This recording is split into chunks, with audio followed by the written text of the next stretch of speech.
এ বিষয়ে আরো জানাতে টেলিফোনে যুক্ত হচ্ছেন আমাদের সাথে সাদ বিন শফিক। সাদ, পেশাজীবীদের সাথে প্রধানমন্ত্রীর বৈঠকে আর কি কি কথা হয়েছে যদি জানাতেন। বেলা 11টা পরে এটি শুরু হয়েছে এবং এখানে কিন্তু শিক্ষক সমাজের প্রতিনিধি, এরপর ডাক্তার, ইঞ্জিনিয়ার সহ নানা পেশার মানুষ কিন্তু আজকে এখানে এসেছেন, প্রধানমন্ত্রীর সাথে খোলামেলা আলোচনা করেছেন। প্রধানমন্ত্রী তাদের উদ্দেশ্যে কিন্তু বক্তব্য কিছুক্ষণ আগ পর্যন্ত 5 মিনিট আগ পর্যন্ত আমার কাছে যতটুকু খবর তিনি কিন্তু তখনও বক্তব্য রাখছিলেন। তবে আপনি জানেন যে সাম্প্রতিক ঘটনা প্রবাহ, কোটা আন্দোলন এবং এর পরবর্তীতে এইটি বিভিন্নভাবে ছড়িয়ে পড়ার প্রেক্ষিতে কিন্তু প্রধানমন্ত্রী গতকাল জরুরি বৈঠক করেছিলেন গণভবনে, যে খবরটি আপনি দিলেন, এবং আওয়ামী লীগের পক্ষ থেকে একটি প্রতিনিধি দলও করে দেওয়া হয়েছিল। তারপরেও কিন্তু প্রধানমন্ত্রী এই ঘটনার গুরুত্ব বিবেচনায় কিন্তু আজকে প্রথমবারের মতো যে সরাসরি তাদেরকে ডাকলেন, যারা এই আন্দোলনের সাথে আছেন তাদেরকে বলেছেন যে গণভবনের দরজা খোলা আছে, যে কোনো মুহূর্তে চাইলে তারা যে কোনো বিষয়ে খোলা মনে আলোচনার জন্য আসতে পারে।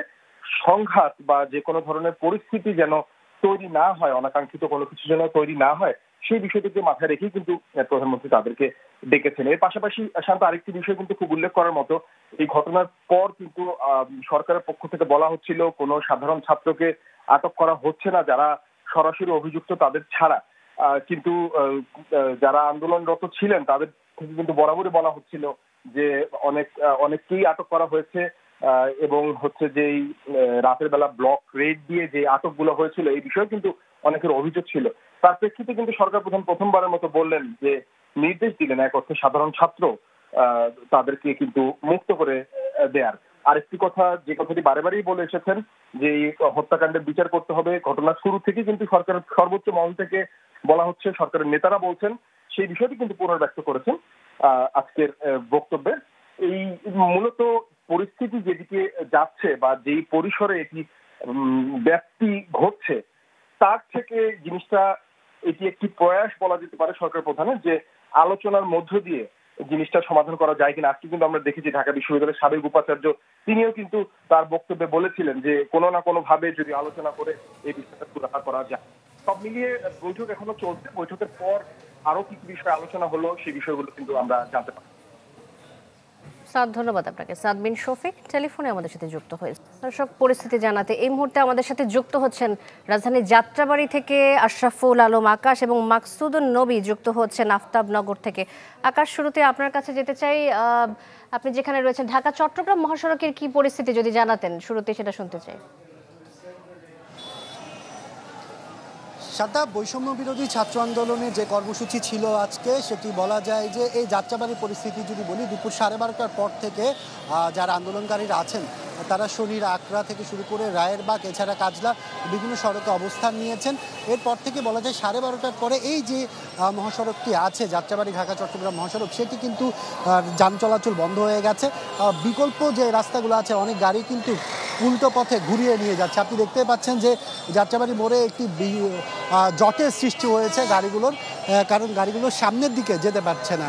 সে কারণে যারা যাত্রী সাধারণ আছে তাদেরকেও বেশ দুর্ভোগে পড়তে হচ্ছে।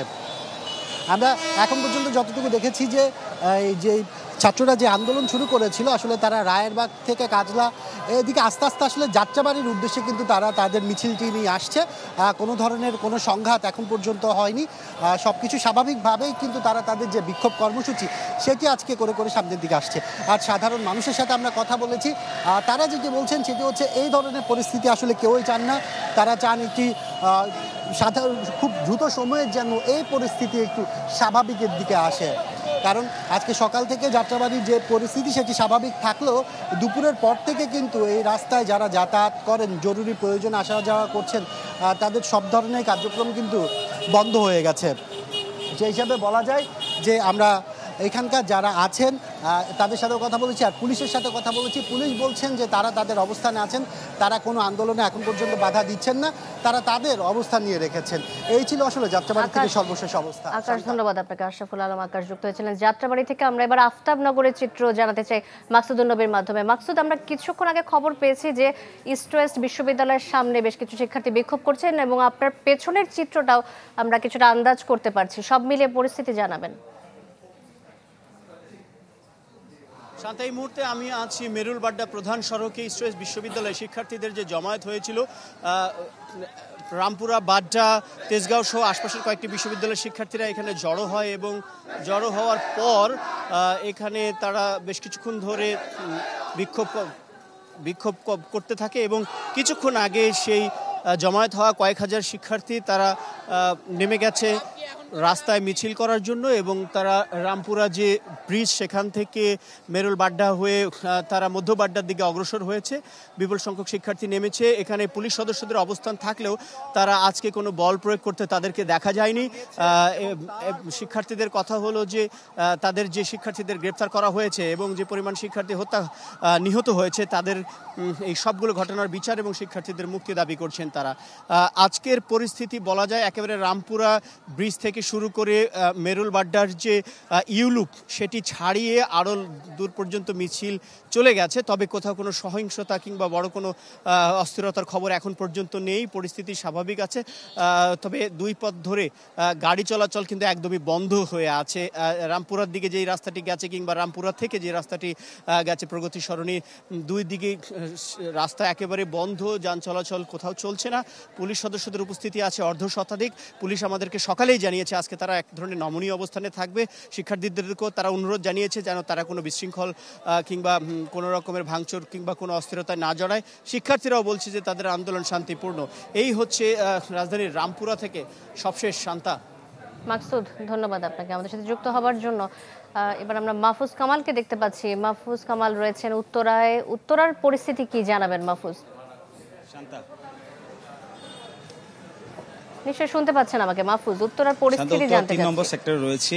সকাল থেকে ঠিক আমরা এই উত্তরার বিভিন্ন এলাকায় প্রদর্শন করেছি এবং এই মুহূর্তে আমরা উত্তরা 3 নম্বর সেক্টরে যেটি দেখছি যে শিক্ষার্থীরা মিছিল করছে, অভিভাবকরা এখানে অংশ নিয়েছেন এবং উত্তরা 3 নম্বর সেক্টরের এই মুহূর্তে তার সামনে যে একটি শহীদ মিনারের মতো রয়েছে সেই জায়গাটিতে অবস্থান করছেন এবং সকালের দিকে আমরা যে দেখেছি আইন শৃঙ্খলা বাহিনীর সদস্যরা উত্তরার প্রতিটি মোড়ে মোড়ে সতর্ক অবস্থানে রয়েছে। এই এলাকায় এখনো পর্যন্ত অপ্রীতিকর ঘটনা ঘটেনি। শিক্ষার্থীরা শান্তিপূর্ণভাবে মিছিল নিয়ে বিভিন্ন সেক্টর প্রদক্ষিণ করে। উত্তরা 11 নম্বর সেক্টর, 6 নম্বর সেক্টর, 3 নম্বর সেক্টর এই সব অঞ্চলে শিক্ষার্থীরা মিছিল করে এবং মিছিলটি এখন এই মুহূর্তে ঠিক 3 নম্বর সেক্টরের শেষ মাথায় এসে অবস্থান করছে এবং আজকের মতো কর্মসূচি এই জায়গায় পালিত হবে। এছাড়াও উত্তরাতে সকাল থেকে কোনো প্রকার অপ্রীতিকর ঘটনা ঘটেনি। যানবাহন চলাচল স্বাভাবিক। মূল সড়ক যে প্রধান সড়ক রয়েছে এয়ারপোর্ট থেকে রাজলক্ষ্মী, আজমপুর এবং বনানীর দিকে যে প্রধান সড়ক রয়েছে সেই সড়কে কিন্তু যান চলাচল স্বাভাবিক রয়েছে। গণপরিবহন চলছে, ব্যক্তিগত যানবাহন চলছে। শুধু শিক্ষার্থীরা আজকে যে পূর্ব নির্ধারিত কর্মসূচি বিক্ষোভ সমাবেশ সেটি পালন করতে আসলে উত্তরাতে এসে জড়ো হয়েছেন এবং উত্তরা যে প্রধান সড়ক রয়েছে সেই সড়কে শিক্ষার্থীরা যায়নি। উত্তরা 3 নম্বর সেক্টরের আশপাশে এলাকায় মিছিল করেছে, প্রতিবাদ করেছে। সেই প্রতিবাদ শেষে এখন এখানে এসে জড়ো হয়ে তারা বিক্ষোভ সমাবেশ করছে। মূলত এই ছিল অবস্থা উত্তরাতে শিক্ষার্থীদের অবস্থান এবং বিক্ষোভ কর্মসূচির সর্বশেষ খবর। ধন্যবাদ মাহফুজ আপনাকে আমাদের সাথে যুক্ত হবার জন্য। উত্তরার পরিস্থিতি জানাচ্ছিলেন তিনি। এবার আশিকিন প্রিন্সের কাছে যেতে চাই। বসুন্ধরা আবাসিক এলাকায় রয়েছেন তিনি। প্রিন্স, সেখানকার কি পরিস্থিতি জানাবেন?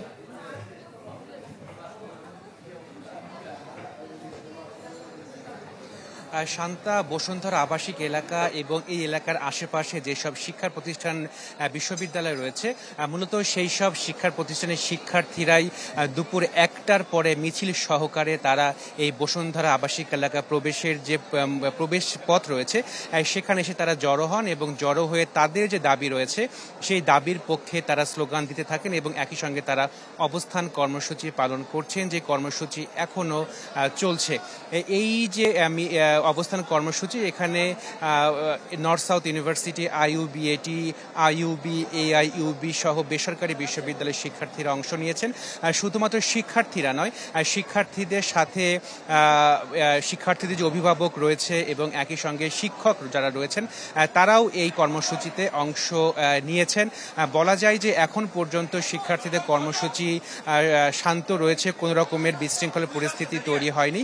তবে এই যাতে বিশৃঙ্খলের পরিস্থিতি তৈরি না হয় এজন্য পুলিশের পক্ষ থেকে নিরাপত্তামূলক ব্যবস্থা নেওয়া হয়েছে। আমরা দেখেছি যে সকাল থেকেই সকাল থেকে মূলত নিরাপত্তামূলক ব্যবস্থা নেওয়া হয়েছিল পুলিশের পক্ষ থেকে, এবং আপনি দেখতে পাচ্ছেন যে কিছুটা বিশৃঙ্খল পরিস্থিতি তৈরি হয়েছে। যখনই আইনশৃঙ্খলা বাহিনী তারা অবস্থান পরিবর্তন